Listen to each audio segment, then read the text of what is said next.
x square positive 14x positive y square equals to 6y positive 109. In the xy plane, the graph of the given equation is a circle. What is the length of the circle's radius? We can use the Desmos to solve this problem.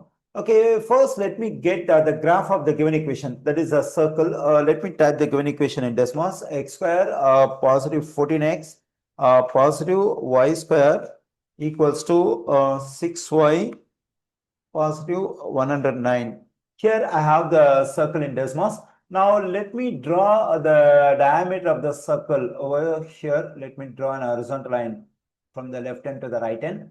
Okay, let's consider the left hand point of the diameter over here. So corresponding to the left hand point, the approximate value on the x-axis is negative 20. Now let's consider the right hand point over here of the diameter. The approximate value on the x-axis over here corresponding to this right hand point is 6.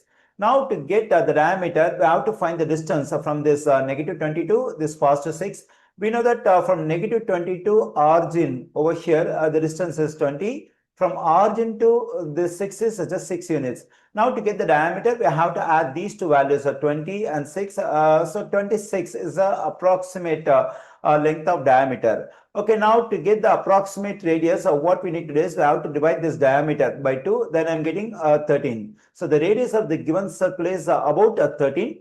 Now in the answer choices, we have to get the value which is closer to 13. Okay, we can use Desmos to evaluate each value in the answer choices. Let me consider the value. We have an answer choice here, that is square root of 109.